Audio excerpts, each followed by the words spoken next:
ایک دفعہ کا ذکر ہے کہ سیب کا درخت تھا۔ اس کے اوپر بہت سارے سیب لگے ہوئے تھے اور ایک چھوٹا بچہ روز اس کے نیچے کھیلنے آتا تھا اور وہ درخت کے ساتھ بہت کھیلتا تھا۔ درخت بھی اس کے ساتھ بہت خوش ہوتا تھا۔ کافی روز سے بچہ کھیلنے نہیں آیا تو درخت بہت اداس ہو گیا۔ بچہ اب جوان ہو چکا تھا اور وہ اس درخت کے پاس آیا۔ درخت نے حسب معمول اس سے کہا کہ چلو آؤ میرے ساتھ کھیلو۔ تو اس نوجوان نے کہا کہ اب میں بڑا ہو چکا ہوں، میں آپ سے کھیلنے نہیں، مجھے آپ سے کام ہے۔ درخت نے کہا کہ تم کیوں پریشان ہو اور میں تمہاری کیا مدد کر سکتا ہوں؟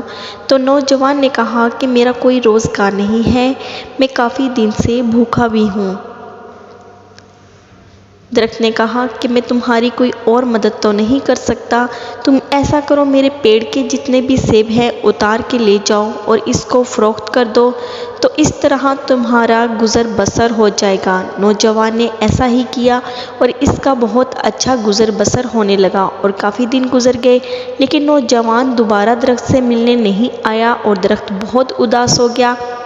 وہ انتظار کرتا رہا لیکن نوجوان دوبارہ نہیں آیا۔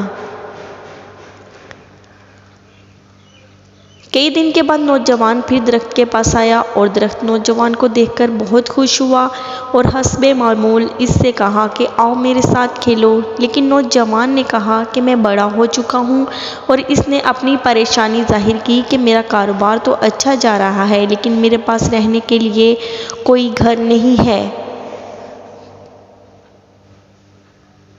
تو درخت نے جواب دیا کہ اور تو کوئی مدد نہیں کر سکتا، لیکن تم ایسا کرو کہ میرے پیڑ کی لکڑیاں لے جاؤ اور اسے بیچ کر گھر لے لو۔ نوجوان نے ایسا ہی کیا، آدھا درخت کاٹ کر لے گیا اور اسے بیچ کر اس نے ایک گھر لے لیا اور وہ درخت کو بھول گیا۔ درخت اس کا روز انتظار کرتا رہا۔ کچھ دن کے بعد پھر نوجوان درخت کے پاس آیا اور دیکھ کر بہت خوش ہوا اور حسب معمول کہا کہ چلو آؤ میرے ساتھ کھیلو، لیکن نوجوان نے کہا کہ اب میں بڑا ہو گیا ہوں، اب میرے کھیلنے کے دن نہیں ہیں۔ تو اس نوجوان نے کہا مجھے اور لکڑیاں چاہیے جس سے میں ناؤ بنا سکوں۔ تو درخت نے خوشی سے لکڑیاں کاٹنے کی اجازت دے دی۔ نوجوان نے درخت کو کاٹ لیا اور ناؤ بنا کر وہ اپنا سفر کے لیے استعمال کرتا رہا۔ اب درخت کی صرف جڑیں بچ گئی تھیں اور درخت نوجوان کا روز انتظار کرتا لیکن نوجوان نہیں آیا۔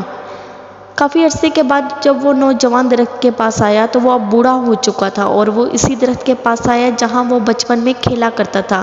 اب وہ اسی سائے میں بیٹھا کرتا تھا، لیکن درخت نے پوچھا کہ اب میں تمہاری کیا مدد کر سکتا ہوں؟ تو نوجوان نے کہا کہ اب میرے پاس نہ کھانے کے لیے دانت ہیں نہ کام کے لیے ہمت، بس مجھے ایک سہارے کی ضرورت ہے۔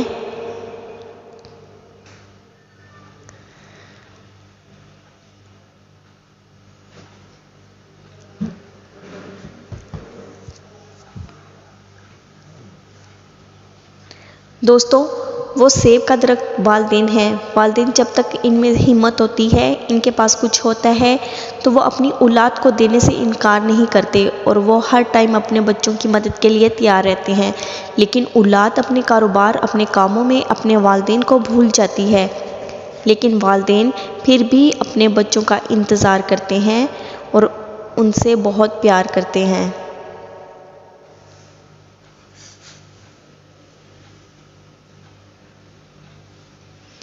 بڑھاپے میں والدین کو اپنی اولاد کی سہارے کی ضرورت ہوتی ہے اور پلیز انہیں تنہا نہیں چھوڑنا چاہیے۔ اگر آپ کو ہماری ویڈیو پسند آئی ہے تو لائک، شیئر اور سبسکرائب کریں۔ شکریہ۔